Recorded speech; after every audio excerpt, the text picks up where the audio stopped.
যদি এলাকায় কোনো চোর ধরা খায়, তারা যদি কেউ 3 ঘন্টা না 3 মিনিট ফিডায়, এ মাইরের তাড়নায় চোরের দোষ স্বীকার করে। কিন্তু বান্দা 3000 বছর আগুনে জ্বলার পর বান্দা বলবে না যে আমাকে মাফ করে দাও। বান্দা 3 বার বলবে পানি পানি পানি। বান্দা 3 বার যখন পানি পানি করে ডাক দিবে, তখন ওই বান্দারে পানি দেওয়া হবে। আমার নবী যখন এই কথা বলে, নবীজির মসজিদে নববীতে 70 জন আহলে সুফার সদস্যরা বসে আছেন। আমার নবীর সাহাবায়ে কেরাম কান্দে আর ডাক দিয়া কই, ইয়া রাসূলুল্লাহ, ওগো মায়ার নবী, ওই কঠিন মুহূর্তে কি তাকে পানি দেওয়া হবে না? বলে হ্যাঁ, পানি দেওয়া হবে, তাকে পানি দেওয়া হবে, কিন্তু সাধারণ কোনো পানি না। তার যেই পানিটা দেওয়া হবে, ওই পানিটার নাম হলো তিনাতুল খাবাল। অন্য জাহান্নামীরা আগুনে পুইরা যেই রক্তপুঁজগুলা জমা হইছে, ওই রক্তপুঁজগুলা একটা পানির পাত্রের মধ্যে পুরায়া, পানির পাত্র সাধারণ পাত্র না, একটা লোহার মগরে আগুনে গরম করলে কয়লা যেমন লাল হয়ে যায়, এমন গরম একটা মগের মধ্যে করে তারে পানি দিবে। বান্দা খাও। সাহাবায়ে কেরাম বলে, নবী গো, তখন কি সেই পানিটা পান করবে? বলে হ্যাঁ, পান করবে। তার সামনে কোনো তরল পদার্থ থাকবে না। সে পানিটা মুখে যখন দিবে, জিহ্বাটা গইলা, পেটের নাড়ি বুড়িগুলা গইলা, তার পায়খানার রাস্তা দিয়া থরথর করে পড়বে। ও আমার কাশীনাথপুরের সুদপুরেরা, খাইতে থাকো সুদ। ও আমার কাশীনাথপুরের পরের হক মাইরা খাওইনারা, খাইতে থাকো পরের হক। ও ওজনে কম দেনওয়ালারা, দিতে থাকো ওজনে কম। যদি কবরে যাওয়ার পর জাহান্নামের এই তিনাতুল খাবাল খাইয়া তুমি সহ্য করতে পারো, পরের হক খাও, কোনো অসুবিধা নাই। তবে সাবধান, দুনিয়ার জমিন থেকে কবরে যাওয়ার পর দুনিয়ার জিন্দেগি আর আখিরাতের জিন্দেগি একরকম জিন্দেগি না। এই জন্য সাবধানতা অবলম্বন করো। নবী যখন এই কথা বলে, নবীর 40 জন সাহাবায়ে কেরাম, 42 জন সাহাবায়ে কেরাম বেহুশ হয়ে পড়ে গেছে। বাকি সাহাবায়ে কেরাম গড়াগড়ি করে কান্দে। ও মায়ার নবী গো, আপনার কাছে জানতে চাই, আল্লাহ তাআলা এমন যন্ত্রণাদায়ক শাস্তি দিবে, আল্লাহ তাআলা মুমিন বান্দারে কি এত কষ্ট দিয়া মারব? আমার নবী কই, উম্মত, মুমিন বান্দারে এমন কষ্ট দেওয়া হবে না। নবী গো কেন?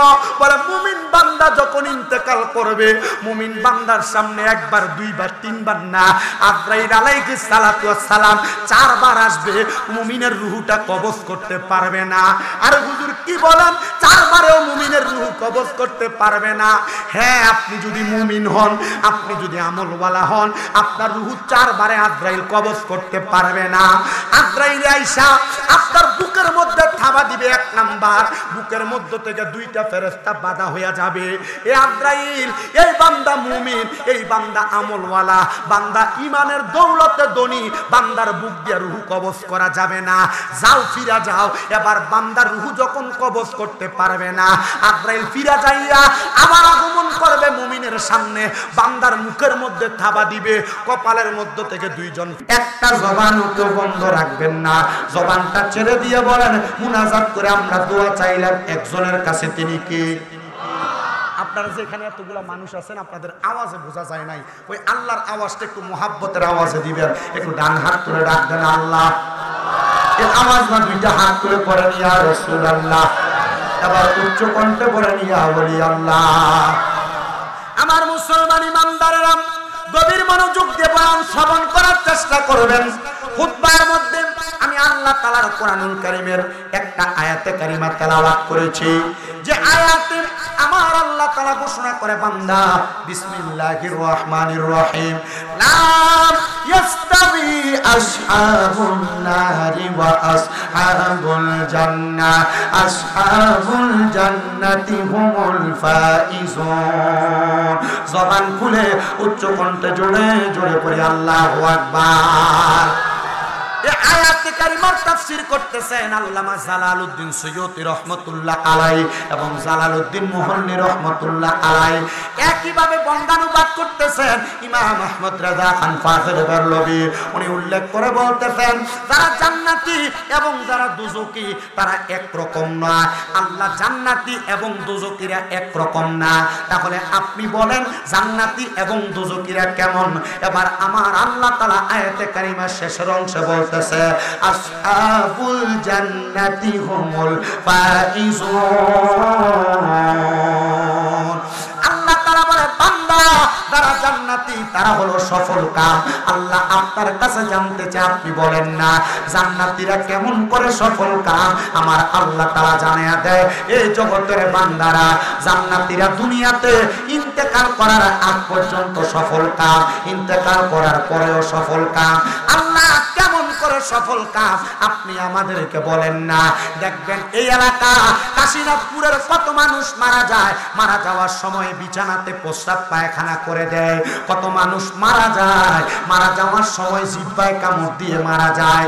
কত মানুষ মারা যায়, মারা যাওয়ার সময় নাকে মুখে দিয়ে রক্ত বের হয়ে মারা যায়। কত মানুষ মারা যায়, মারা যাওয়ার সময় চোখগুলা উল্টে যায়। একবার তো চিন্তা করলেন না এই মানুষটা কি ভালোভাবে মরল না খারাপ ভাবে মরল? রহমতের নবী বলেন, কোন ইমানদার বান্দা এমন কষ্ট পেয়ে মারা যাবে না।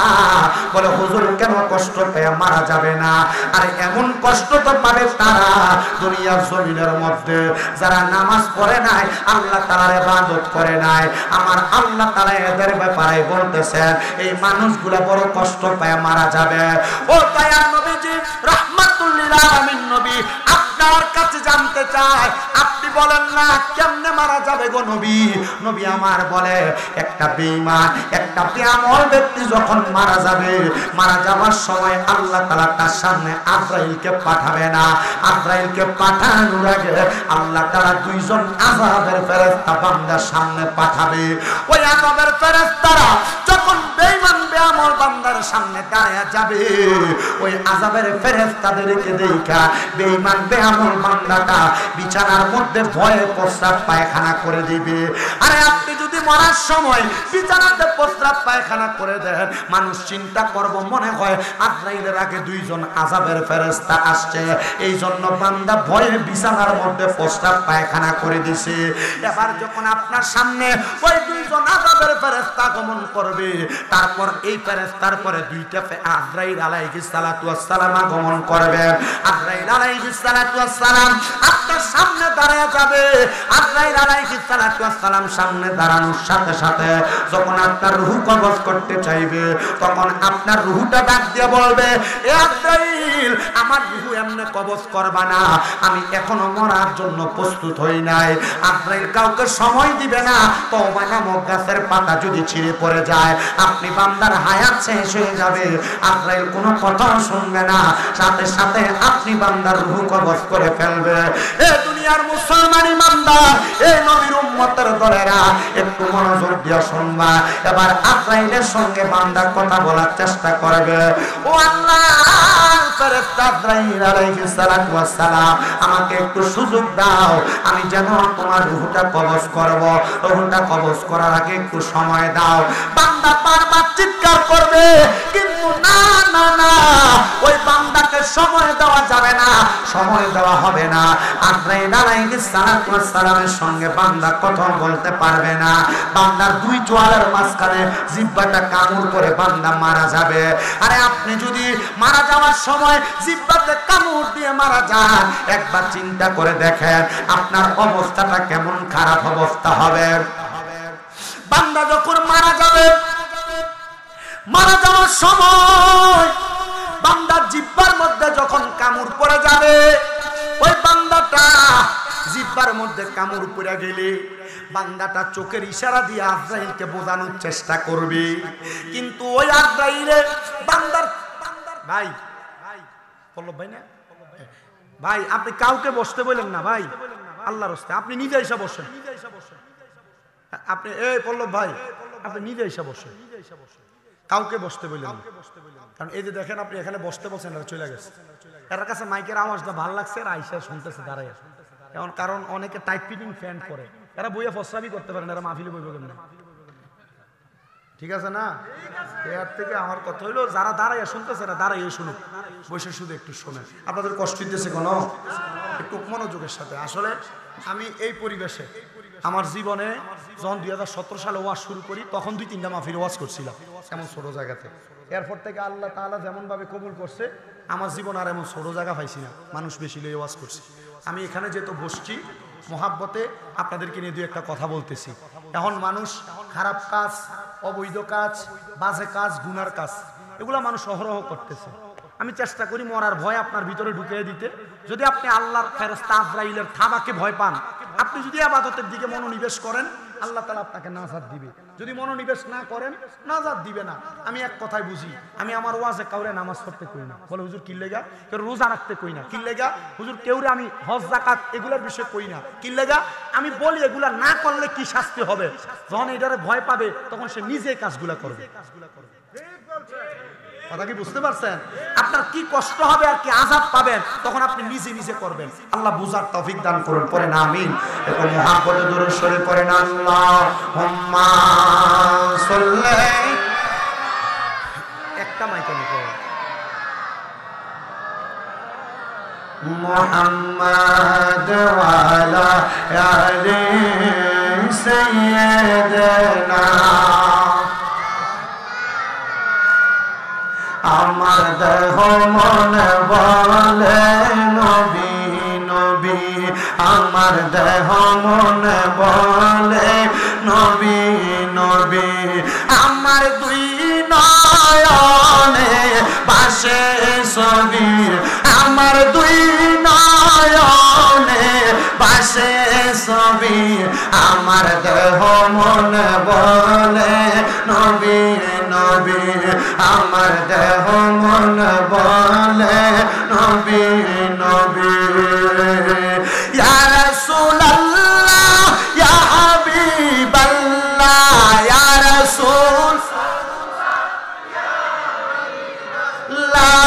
আপনি আল্লাহর নূর নবী, আমার দেহ মন বলে নবী নবী, আমার দেহ মন বলে নবী নবী, আমার দুই নয়নে বাসে ছবি, আমার দুই নয়নে বাসে, আমার দেহ মন বলে নবী নবী।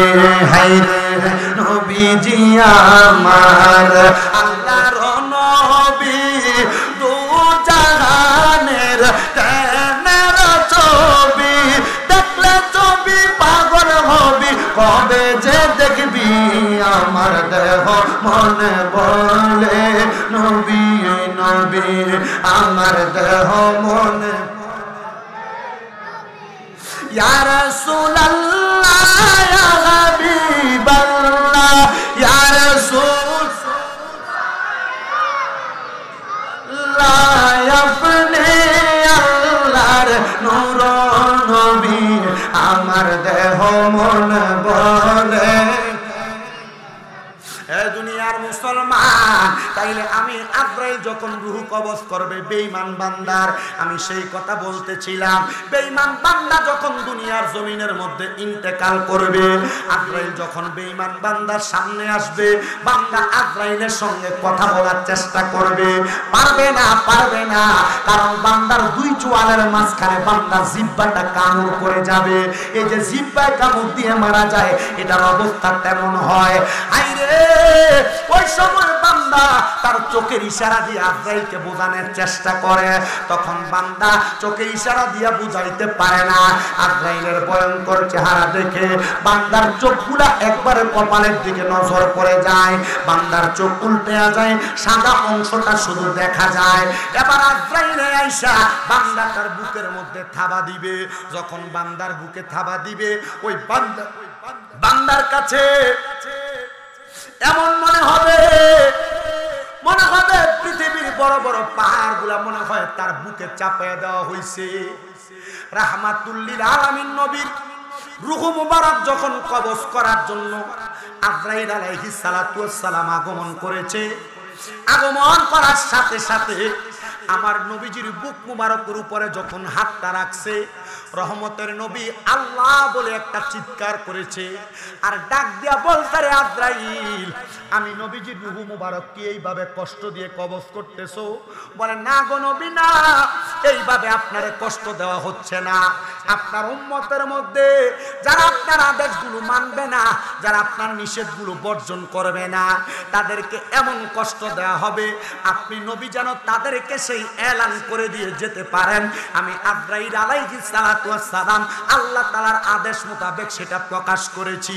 রহমতের নবী বলে, উম্মত ও আমি নবীর উম্মতের দলেরা, যখন আজরাইলে রূহটা কবজ করে নিয়ে যাবে গো, রূহটা কবজ করার সাথে সাথে ওই বান্দার এমন কষ্ট হবে, জীবিত একটা ছাগলকে বকরিকে লটকায় দিয়া জীবিত অবস্থায় চামড়াটা টাইনা টাইনা ছিঁড়া ফেললে একটা বকরির যত কষ্ট হয়, একটা মানুষের দেহ তাইকা রূহটা টাইনা টাইনা আজরাইল নেওয়ার সময় তার এমন কষ্ট হয়। ও মায়ার নবী, এমন কষ্ট তো আমরা সহ্য করতে পারবো না, এমন কষ্ট সহ্য করতে পারবো না। আরে কষ্ট তোমার শেষ না রে, শেষ না। যখন তোমার রূহ কবজ করবে আজরাইল আলাইহিস সালাতু ওয়াস সালামকে, ওই ফেরেশতারা আজরাইল আলাইহিস সালাতু ওয়াস সালামকে বান্দার রূহ ডাক দিয়ে বলবে, এ আজরাইল তুমি আমার রূহটার এত আস্তে তাড়াতাড়ি কোথায় নিয়ে যাও? আরে তুমি যদি জানতা আমার জন্য কত যন্ত্রণাদায়ক শাস্তি রেডি করে রাখা হয়েছে, তাহলে তুমি আমাকে এত তাড়াতাড়ি নিয়ে যাইতা না। আর বেঈমান যারা, বেআমল যারা, যারা আল্লাহ নবীর পথ মতে চলাফেরা করে না, যারা হারাম খায়, যারা সুদ খায়, যারা ঘুষ খায়, যারা পরের হক মাইরা মাইরা খায়, যারা অত্যাচার অনাচার করে, এদের এমন শাস্তি হবে জানো? আজরাইল যখন তাদের রূহটা কবজ করবে, আজরাইল রুমাল দ্বারা তার নাকের মধ্যে এইভাবে আবদ্ধ করবে। বলে কেন আবদ্ধ করবে? উত্তরটা একটু পরে পাওয়া যাবেন। আজরাইলে বান্দার রূহটা নিয়ে যখন প্রথম আসমানে চলে যাবে, প্রথম আসমানের ফেরেশতারা থু থু নিক্ষেপ করবে বান্দার দিকে। আজরাইল জিজ্ঞাসা করবে, এ ফেরেশতারা বান্দার দিকে কেন তোমরা থুতু নিক্ষেপ করো? বলবে কেন থুতু নিক্ষেপ করা হয় জানো? বান্দা গুনাহ করতে করতে বান্দার রূহটা একটা দুর্গন্ধযুক্ত রূহ হয়ে গেছে। এই দুর্গন্ধ আমরা ফেরেশতারাও সহ্য করতে পারি না, এই জন্য বান্দার দিকে আমরা থুতু নিক্ষেপ করি। হাইরে কষ্ট রে কষ্ট। বান্দারে যখন আসমানের দিকে নিয়ে যাওয়া হবে, বান্দার জন্য এক আসমানের দরজা বন্ধ, আরেক আসমানের দরজা বন্ধ, ডাইনের দরজা বন্ধ, বামের দরজা বন্ধ। এবার বান্দার জায়গা একটা, কারণ বান্দা গুনাহকে গুনাহ যায় না, বারবার গুনাহ করেছে। বান্দা দুনিয়াতে হারামকে হারাম যায় না, বারবার হারাম খাইছে, পরের সম্পদ লুণ্ঠন করেছে, জমি দখল করেছে, সুদ খাইছে, ঘুষ খাইছে, মানুষের সঙ্গে অত্যাচার অনাচার করছে। বান্দা জানে এটা গুনার কাজ, জানার পরে বারবার করছে। বলে বান্দার ঠিকানা কোথায়? আর বান্দা বারবার গুনাহ করার কারণে বান্দা কুফরি করেছে। আল্লাহ ঘোষণা করে, বান্দা ইন্নাল্লাযীনা কাফারু মিন আহলিল কিতাবি ওয়াল মুশরিকিনা ফি নারি জাহান্নাম খালিদিনা ফিহা উলাইকা হুম শাররুল বারিয়া। আল্লাহ কয়, জগতের বান্দা নিশ্চয় যারা কুফরি করে, আহলে কিতাবের অন্তর্ভুক্ত হয় এবং মুশরিক মানে শিরক করে, আমি আল্লাহ তাদের ঠিকানা করলাম ফি নারি জাহান্নাম খালিদিনা ফিহা। বান্দা জাহান্নামে চিরস্থায়ী বাসিন্দা হয়ে থাকবে। একদিন না, দুই দিন না, জন্মের পর জন্ম বান্দা থাকবে। আল্লাহ তারা কারা? আল্লাহ কয় তারা হইল উলাইকা হুম শাররুল বারিয়া। এরা হইল দুনিয়ার সবচাইতে নিকৃষ্ট মানুষ, সবচাইতে বাজে মানুষ। এবার আপনারা বলেন, এমন হারামখোর, সুদখোর, ঘুষখোর সোনার বাংলাদেশে আছে না নাই? আমরা সমাজের মানুষ এটিকে ধরে নিয়ে মসজিদের সভাপতি বানায়, এই সুদখোর ঘুষখোরে ধরে নিয়ে মসজিদের সেক্রেটারি বানায়। আমরা সমাজের মানুষের সুদখোর, ঘুষখোর, হারামখোরটিরে এলাকার সর্দার আর মাতাব্বরির দায়িত্ব দেয়। এটা কিয়ামতের আলামত। তিরমিজি শরীফের 2211 নম্বর হাদিস। আল্লাহর হাবিব সাল্লাল্লাহু আলাইহি সাল্লাম কিয়ামতের 15টা আলামত দিয়েছে। এই 15টা আলামতের মধ্যে 8 নম্বর আলামত হইল সমাজে মানুষ নেতৃত্ব দেওয়ার জন্য মূর্খ মানুষদেরকে লাগিয়ে দিব। ভালো মানুষের দাম থাকবে না, মূর্খরা সমাজ পরিচালনা করব। আপনারা ছায়া দেখবেন, এই মূর্খরা সমাজ পরিচালনা করে বিদায় মসজিদে ইমামরা ধমক দেয়, মুয়াজ্জিনরা ধমক দেয়। আবার রমজান মাস আসলে তারাবি সান্দার নাম দিয়া ইমাম মুয়াজ্জিনের টাকা মাইরা দেয়, মসজিদে রাইখা দেয়। আপনারা কোন এমন সমাজের মানুষ আছে না? অভাব নাই, আপনার কষ্টই তো চাপবা।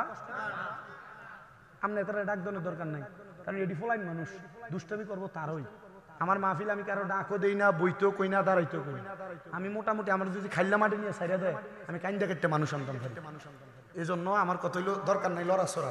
আপনারা যে যেখানে আছেন এখানে থাকেন, কেউ বসতে বলারও দরকার নেই, যার মতো করে বসবে। দেখবেন তারা কেন্দ্রটাকে বসে নামনে হিরাল বয়ে লেছে। এরপরে যারা আমার সাথে এসে প্রথম বসে তারা এখনো বইটাত আছে, দুই একটা শুধু উঠছে। আমি এটি তো বুঝি কি লেগে উঠছে, কারণ এই মাহফিল দিয়া এলাকার ভিতরে এই যে মেলা বইয়ে বহুত ফোলাফাইনের একটা সুযোগ। কারণ তে বহুত দিন দেখা করতে পারে না, মাহফিলের উদ্দেশ্য দেখাটা হইয়া যাচ্ছে। কি কথা কন না কেন আপনারা? আপনি ঠিক কইলেও ঠিক, না কইলেও ঠিক। আপনাদের কষ্ট হইতেছে? এলাকার মহিলাটি আফসোস করতেছে, স্বামীরা আমরা এলাকাতে আইসি দেখতাম কিচ্ছু করার নাই। আম্মা আমি আপনাদের উদ্দেশ্যে বয়ান যতটুকু করতেছি, চেষ্টা করবেন আমার কথাগুলো শুই না দুনিয়ার বাজে কাজ ত্যাগ কইরা ভালো কাজের দিকে কদম রাখার জন্য। কেন? আপনি যদি ভালো কাজ করে জান্নাতে যান, আমি যদি আমার গুনার কারণে দোজখও যাই, আপনারা টয় আমার লয়ে যাবেন। রাজি আছেননি? আসতে কইছেন, রাজি আছেন ইনশাআল্লাহ? আল্লাহ কবুল করুক, আমিন কোন। আর মোহাব্বতে কোন আমিন। আমি আপনাদের কাছে আর অল্প সময় আছে, এই অল্প সময় আমি আমার ওয়াজ শেষ করতে পারবো কিনা জানি না, তবে চেষ্টা করবো আমি শেষ করে দেওয়া যাইতে। আল্লাহ যেন কবুল করে। একটু মোহাব্বতে দুরূদ শরীফ পড়েন। আল্লাহুম্মা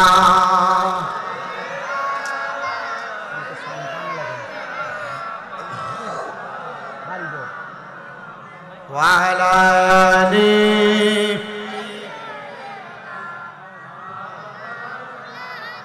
দিবানিশে কান্দরে মন গুনাহ মাফের লাগিয়া, মাফ করিয়া দিবেন তিনি যিনি রহমতের খাজি না। আল্লাহুম্মা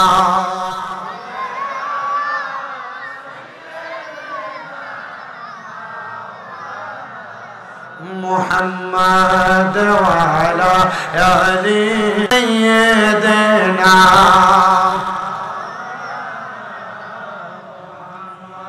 এখন যখন বান্দার রূহ কবজ করে আসমানে নিয়ে যাবে, আজরাইল ফেরেশতা বলবে আল্লাহ বান্দার রূহটা কোথায় রাখবো? এই রূহ এমন নিকৃষ্ট রূহ, বান্দার ঠিকানা কোথায়? আমরা সবাই জানি কবরে প্রশ্ন কয়টা? মান রব্বুকা ওয়া মান দীনুকা ওয়া মান নাবিয়ুকা অথবা মান হাদার রাসূল। কিন্তু না, তুমি যদি বেঈমান হও, বেআমল হও, যদি দুনিয়াতে গুনার পর গুনাহ বারবার কইরা যাও, সওয়াল জবাবের অপেক্ষা করা লাগবো না, কবরে যাওয়ার পর ডাইরেক্ট ফিডা শুরু। বলে হুজুর কেন? এই গুনাহগার বান্দাদেরকে সর্বনিম্ন 3000 বছর জাহান্নামের আগুনে জ্বালানো হবে। জাহান্নামের আগুনের রং হবে তিনটা, একটা লাল বর্ণের, একটা সাদা বর্ণের, একটা কালো বর্ণের। লাল রঙের আগুনের মধ্যে 1000 বছর যখন বান্দারে জ্বালানো হবে, এবার আগুনটারে বানানো হবে সাদা ধোঁয়াযুক্ত আগুন। বান্দারে আরো 1000 বছর জ্বালায়া এবার আগুনকে বানাইবো কালো ধোঁয়াযুক্ত আগুন। এই 3000 বছর পর বান্দারে এবার দাঁড় করানো হবে মাকামে তাকাসুর নামক জায়গায়। ওই বান্দা মাকামে তাকাসুর নামক জায়গায় দাঁড়াবে। বান্দারে বলবে এখন তুমি কি বলবা বলো, তোমার বলার সুযোগ আছে। যদি এলাকায় কোনো চোর ধরা খায়, তারা যদি কেউ 3 ঘন্টা না 3 মিনিট ফিডায়, এ মাইরের তাড়নায় চোরের দোষ স্বীকার করে। কিন্তু বান্দা 3000 বছর আগুনে জ্বলার পর বান্দা বলবে না যে আমাকে মাফ করে দাও, বান্দা 3 বার বলবে পানি পানি পানি। বান্দা 3 বার যখন পানি পানি করে ডাক দিবে, তখন ওই বান্দারে পানি দেওয়া হবে। আমার নবী যখন এই কথা বলে, নবীজির মসজিদে নববীতে 70 জন আহলে সুফার সদস্যরা বসে আছেন। আমার নবীর সাহাবায়ে কেরাম কান্দে আর ডাক দিয়ে কই ইয়া রাসূলুল্লাহ, ওগো মায়ার নবী, ওই কঠিন মুহূর্তে কি তাকে পানি দেওয়া হবে না? বলে হ্যাঁ পানি দেওয়া হবে, তাকে পানি দেওয়া হবে, কিন্তু সাধারণ কোনো পানি না। তার যেই পানিটা দেওয়া হবে ওই পানিটার নাম হলো তিনাতুল খাবাল। অন্য জাহান্নামীরা আগুনে পুইরা যেই রক্তপুঁজগুলা জমা হইছে, ওই রক্তপুঁজগুলা একটা পানির পাত্রের মধ্যে পুরায়া, পানির পাত্র সাধারণ পাত্র না, একটা লোহার মগরে আগুনে গরম করলে কয়লা যেমন লাল হয়ে যায়, এমন গরম একটা মগের মধ্যে করে তারে পানি দিবে। বান্দা খাও। সাহাবায়ে কেরাম বলেন নবী গো, তখন কি সেই পানিটা পান করবে? বলে হ্যাঁ পান করবে। তার সামনে কোনো তরল পদার্থ থাকবে না। সে পানিটা মুখে যখন দিবে, জিহ্বাটা গইলা, পেটের নাড়ি বুড়িগুলা গইলা, তার পায়খানার রাস্তা দিয়া থরথর করে পড়বে।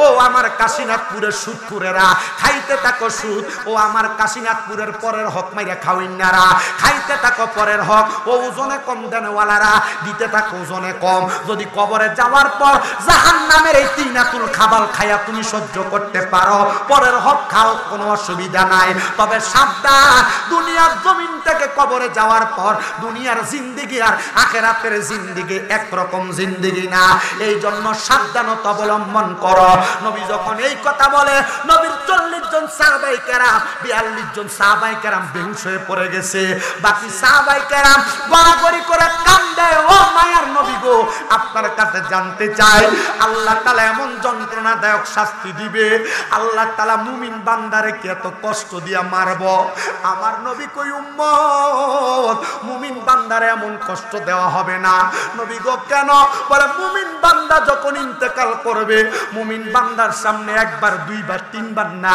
আজরাইল আলাইহিস সালাতু ওয়াস সালাম 4 বার আসবে মুমিনের রূহটা কবজ করতে পারবে না আর হুজুর কি বলেন 4 বারেও মুমিনের রূহ কবজ করতে পারবে না হ্যাঁ আপনি যদি মুমিন হন আপনি যদি আমলওয়ালা হন আপনার রূহ 4 বারে আজরাইল কবজ করতে পারবে না আজরাইল আয়েশা আপনার বুকের মধ্যে থাবা দিবে এক নাম্বার বুকের মধ্য থেকে দুইটা ফেরেশতা বাঁধা হয়ে যাবে এ আজরাইল এই বান্দা মুমিন এই বান্দা আমলওয়ালা বান্দা ঈমানের দৌলতে ধনী বান্দার বুক দিয়ে রূহ কবজ করা যাবে না যাও ফিরা যাও এবার বান্দার রূহ যখন কবজ করতে পারবে না আজরাইল ফিরা যাইয়া আবার আগমন করবে মুমিনের সামনে বান্দার মুখের মধ্যে থাবা দিবে কপালের মধ্য থেকে দুইজন ফেরেশতা বাঁধা হয়ে যাবে আজরাইল বান্দা কপাল দিয়ে রূহ বাহির করা যাবে না বলে কেন বাহির করা যাবে না বলে বান্দার কপালের মধ্যে সেজদা দেওয়ার কারণে বান্দার কপালে আমরা দুইজন ফেরেশতা পাহারাদার হয়ে গেছি এই জন্য মুমিন বান্দার রূহটা কপাল দিয়ে কবজ করা যাবে না আরে বান্দার ডান দিক দিয়ে হামলা করবে ডান দিক থেকে দুইজন ফেরেশতা বলবে রে আজরাইল বান্দার ডান দিক দিয়ে রূহ কবজ করা যাবে না বলে কেমনে করব বলে বান্দার ডান দিকে তার পিতামাতার খেদমত অবস্থান করতেছে ও বন্ধুরে মা বাপরে জুদা করে দাও সাবধান হয়ে যাও আম্মা আব্বারে দমক দাও সাবধান হয়ে যাও আম্মা আব্বারে বাদ দাও না সাবধান হয়ে যাও আম্মা আব্বার সঙ্গে অসদাচরণ করো সাবধান হয়ে যাও এই ছোট ছোট বাচ্চারা তোমাদের কাছে আবদার মা বাপ অনেক সময় বিভিন্ন বিষয় তোমাকে আদেশ করে আমরা কুমিল্লার ভাষায় যেটারে কই হারা দেয় এটা তোমারে করলে তুমি ফাটতাম না বলে তুমি ফালায়া দাও এগুলা কইরো না মনে রাখবা মারা যাওয়ার পরে কঠিন যন্ত্রণা সহ্য করা লাগবে আর যদি আম্মা আব্বার আদেশগুলা মাইনা চলতে পারো ওই দুইটা ফেরেশতা তোমার রূহ নিতে দিবে না এবার বান্দার রূহটা কবজ করার জন্য আজরাইল বান্দার বাম দিকে হামলা করবে বাম দিক থেকে রূহটা যখন কবজ করতে চাইবে বাম দিক থেকে দাঁড়ায়া বলবে রে আজরাইল বান্দার বাম দিক দিয়ে তো রূহ কবজ করা যাবে না বলে কেন কেন বলে বান্দার বাম দিকে তার দান এবং সদকা আছে এই যে রমজান মাস আসতেছে আপনাদের সবার কাছে করজোরে আবদার করি আপনারা নিজ নিজ সামর্থ্য অনুযায়ী একজন রোজাদার ব্যক্তির ইফতার করাবেন সাহারির ব্যবস্থা করবেন দান সদকা করবেন কারণ রহমতের নবীর ঘোষণা তোমরা যদি পারো একজন রোজাদারকে এক গ্লাস দুধ দ্বারা অথবা একটা খেজুর দ্বারা অথবা একটু পানি দ্বারা ইফতার করাও নবী কেন বলে যদি করাও তাহলে আল্লাহ তাআলা তোমার জন্য জান্নাতি খাবারের ব্যবস্থা করবে জোরে জোরে বলেন সুবহানাল্লাহ এ মুসলমান দানের টাকাগুলা মানে যাকাতের টাকাগুলা দেইখা দেইখা গরিবদেরকে দিয়া দিও কিন্তু বাংলাদেশে টাকাওয়ালার অভাব নাই পয়সাওয়ালার অভাব নাই এরা যদি হিসাব কইরা 3 বছর যাকাত দিত সোনার বাংলাদেশে একটাও মিসকিন আর ফকির থাকতো না এরা যাকাত দেয় না যাকাতের নামে বাটপারি করে 20টা 40টা লুঙ্গি আইনা মানুষকে ঘোষণা দিয়া দেওয়ার পর কয় যাকাত দেওয়া শেষ না রে বাবা এগুলা যাকাত না এগুলা বাটপারি কথা কোন ঠিক কি না কষ্ট হইতেছে আপনারা আমার সময় শেষ আর 9 মিনিট সময় কষ্ট করে শুনবেন আপনাদের কষ্ট হইব একটু ধৈর্যের সাথে শেষ করি একটু কথাগুলো কষ্ট নিয়ে বললে একটু বুঝলেন সারা আমার মাহফিল আরেকটা আছে আমার কাছে আনন্দ লাগতেছে আল্লাহ যেন কবুল করে কোন আমিন মুহাব্বতে কোন আমিন এ মুসলমান ইমানদার গভীর মনোযোগ দিয়ে বয়ানটা শ্রবণ করার চেষ্টা করেন। মুমিন বান্দার রূহ যখন নেওয়ার জন্য বাম দিকে চেষ্টা করবে, পারবে না। বাধা দিবে দান সদকা, ডান দিকে বাধা দিবে মা বাবার খেদমত, কপালে বাধা দিবে সেজদা, বুকে বাধা দিবে ঈমান। এই চারটা জিনিস যখন বাধা দিবে, বাধা দেওয়ার পর ঈমানদারের রূহ কি কবজ করবে না? হ্যাঁ, কবজ করবে। আজরাইলকে বলা হবে মুমিন বান্দার সামনে দাঁড়িয়ে থাকো, কারণ বান্দা যেহেতু মুমিন, ইন্তেকালের সময় বান্দা কালেমা পড়বে। বান্দা যখন কালেমা পড়বে তখন বান্দার রূহ কবজ করবা। ইন্তেকাল যখন করবে তখন বান্দা কালেমা পড়বে, লা ইলাহা ইল্লাল্লাহু মুহাম্মাদুর রাসূলুল্লাহ সাল্লাল্লাহু আলাইহি ওয়াসাল্লাম। ওই বান্দা যখন কালেমা পড়বে, বান্দার মুখ দিয়ে বাতাস বের হবে। বেঈমান প্রস্রাব পায়খানা করেছিল, বেঈমান জিহ্বায় কামড় দিছিল, ইমানদার এগুলা করবে না। নবী গো কেন? বলে ইমানদার বান্দা, একটা ছোট্ট বাচ্চা কান্না করলে মা তার মাথাতে হাত বুলে দিলে বাচ্চা যেমনে ঘুমায়া যায়, ইমানদার এমনে ঘুমায়া যাবে। ইমানদার মৌতের কষ্ট টের পাবে না। নবী গো বুঝলাম গো, এরপরে তার অবস্থা কেমন হবে? বলে তার অবস্থা এত সুন্দর সাবলীল হবে, বান্দার রূহ আজরাইলকে বলবে, রে আজরাইল, আমারে কেন এত আস্তে আস্তে নিয়ে যাও? যদি তুমি জানতা আমার জন্য কত রহমত, কত বরকত, কত সুন্দর জায়গা আল্লাহ রেডি করে রাখছে, তাহলে তুমি আমাকে আরো তাড়াতাড়ি নিয়ে যাইতা। হাইরে আমার বাবা, ও কাশীনাথপুর এলাকার মুসলমানেরা, আশেপাশে এলাকা থেকে আগন্ত মুসল্লি বাবারা, এবার বান্দার রূহ নিয়ে যখন আজরাইলে প্রথম আসমানে যাবে, রহমতের অসংখ্য ফেরেশতারা আহলান ওয়া সাহালান, মারহাবান মারহাবান বলে বলে স্বাগতম জানাবে। আর বেঈমানেরা না দেখা থুথু দিছিল, ইমানদাররা কেন স্বাগতম জানাইবো? বলে ইমানদার বান্দা ইমানের দৌলত ভিতরে থাকার কারণে তার ভিতর থেকে সৌরভ সুগন্ধি আসতেছে, এই জন্য ইমানদার বান্দাকে আহলান ওয়া সাহালান মারহাবান বলে আমরা স্বাগতম জানাই। আর ইমানদার বান্দার রূহ নিয়ে যখন যাবে, আমরা তো দেখি আমাদের এলাকার এক জাতের মাছ আছে, বাইন মাছ হাতে ধরা যায় না, ছালি দিয়ে ধরা লাগে, আছে না বাইন মাছ? ইমানদার বান্দার রূহ আজরাইলের হাতে থাকবে না, হাত থেকে ছটকায়া ছটকায়া যাবে। আল্লাহ কি করব? বলে জান্নাতের স্বর্ণ রূপার পেয়ালাতে রাখার চেষ্টা করো, রাখা যাবে না। আল্লাহ কি করব? ইমানদার বান্দার রূহটা তো কোনো কাজে লাগাইতে পারতেছি না। আল্লাহ বলবে, এ আজরাইল আলাইহিস সালাতু ওয়াস সালাম, শোনো, ওয়ালা তাকুলু লিমান ইউকতালু ফি সাবিলিল্লাহি আমওয়াত বাল আহইয়াউ ওয়ালাকিন লা তাশউরুন। আর যারা আল্লাহর রাস্তায় চলে যায় তারা মরা না, তাদেরকে মৃত বলে ধারণা করো না। আল্লাহ কয় বাল আহইয়াউন, তারা জিন্দা, ওয়ালাকিন লা তাশউরুন, এদেরকে যারা মৃত বলে ধারণা করে এরা নির্বোধ, এরা বোকা, বুঝে না। যারা আল্লাহর খাস বান্দা, আল্লাহর মকবুল বান্দা, আল্লাহর ওলি যারা, তারা মরে না, তারা আমাদের কাছ থেকে ইন্তেকাল করে ভাবে ইনফিয়ালের ওজনে স্থানান্তর হয়, জায়গা পাল্টায়। আল্লাহ ওলিরা জিন্দা থাকে, আমার আল্লাহ তাআলার ইবাদতে মশগুল থাকে। জোরে জোরে বলেন সুবহানাল্লাহ। এ মুসলমান ইমানদারেরা, ইমানদার বান্দার রূহ আবার তারে ফিরিয়ে দেওয়া হয়। সাহাবায়ে কেরাম প্রশ্ন করি, ইয়া রাসূলুল্লাহ, ওই বান্দার অবস্থা কেমন হবে, কেমন থাকবে গো নবী? আপনি বলেন না। নবী আমার কয়, ওই বান্দার জন্য আমার আল্লাহ তাআলা সুন্দর একটা ব্যবস্থা করে রাখছে। আল্লাহ সুন্দর ব্যবস্থা কি? বলে জাযাউহুম ইনদা রাব্বিহিম জান্নাতু আদনিন তাজরি মিন তাহতিহাল আনহার। আমার আল্লাহ এমন সুন্দর পুরস্কার তাদেরকে দিবে, ওই পুরস্কারটার নাম হলো জান্নাতুল আদন। কিন্তু মুসলমান আরেকটা উপহারের কথা বলে দিয়ে যায়, সামনে রমজান মাস আসতেছে, আপনারা যারা রমজানে রোজা রাখবেন, আপনাদের জন্য আল্লাহ তাআলা স্পেশাল একটা জান্নাত রাখছে, সেই জান্নাতের নাম জান্নাতুর রাইয়ান। ওই রাইয়ান নামক জান্নাতে তারাই যাবে যারা রমজানে রোজা রাখবে। মনে রাখবেন, রমজান মাসের রোজাগুলো ত্রুটি বিচ্যুতি ছাড়া যারা পরিপূর্ণ আদায় করবে, জাহান্নামের আগুন তাদেরকে স্পর্শ করবে না। কিন্তু আমরা সমাজে এমন পচা সমাজ, দাড়ি পাইকা গেছে, চুল পাইকা গেছে, কবরে যাবে অল্প কিছুদিন পরে হায়াত শেষ, এবার ফর্দার তলে যায় যায় গুমটা দিয়ে দিয়ে খানা খায়। আপনারা কোন এমন মার্কা বুড়া বেড়ায় তো আমাদের এলাকায় আছে না? তুমি দুনিয়ার মানুষ তোমারে দেখবো পর্দা লাগাইয়া শাটার লাগাইয়া খানা খাইলা, আচ্ছা আল্লাহ যে তোমারে দেখবো তুমি এই কথা চিন্তা করলা না? তুমি দুনিয়ার মানুষরে ভয় পাইলা, আল্লাহরে ভয় পাইলা না। আল্লাহ আমরারে বোঝার তৌফিক দাও। আমিন কোন আস্তে কইছে, আরো জোরে কোন আমিন, মহব্বতে কোন আমিন। এ মুসলমান ইমানদার, এ নবীর উম্মতের দলেরা, আশিক রাসূল ভাই বাবারা, আপনাদের কাছে বড় করে আবদার করি, এমন কর্ম করেন না।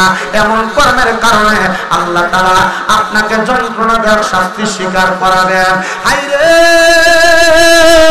আল্লাহ তাআলা যেই জান্নাত রাখছেন ওই জান্নাতের নাম হলো জান্নাতুল আদন। ও মায়ার নবী, ও দয়ার নবী, রাহমাতুল লিল আলামিন নবীজি, জান্নাতুল আদনে যে থাকবে ওই জান্নাতুল আদনটা দেখতে কেমন? নবী আমার কয় তাজরি মিন তাহতিহাল আনহার। আল্লাহর কোরআন কয় ওই জান্নাতুল আদন দেখতে এত সুন্দর, এত সুন্দর, এত সুন্দর। ওই জান্নাতের নিচে দিয়ে একটা নহর প্রবাহিত হয়। নবীজি বুঝলাম ওই নহরটার মধ্যে কারা কারা কি থাকবে। রাহমতের নবীজির ঘোষণা, ওই জান্নাতের নহরের নাম হলো রজব নদী। ওই নদীর মধ্যে 4 প্রকারের পানি থাকবে। 1 নাম্বার কাউসারের পানি। আমরা নদীতে 1 রকমের পানি থাকে, জান্নাতের নদীতে 4 রকমের পানি থাকবে। ওই কাউসারের পানি ইমানদাররা পান করবে, জান্নাতে আরেক প্রকারের পানি থাকবে। ওই পানিটার নাম হইল, দুনিয়া জমিনের বান্দারা শুইনা রাখো, ওই পানিটার নাম হলো শারাবান তাহুরা। জোরে জোরে বলি সুবহানাল্লাহ। নারে তাকবীর, নারে রিসালাত, নারে গাউসিয়া। হযরত মাওলানা মুফতি মুহাম্মদ আব্দুল কুদ্দুস আল কাদেরী সাহেবের আগমন। কাশীনাথপুরের পক্ষ থেকে, এই মাহফিলের পক্ষ থেকে সবাই জোরে বলি মারহাবা।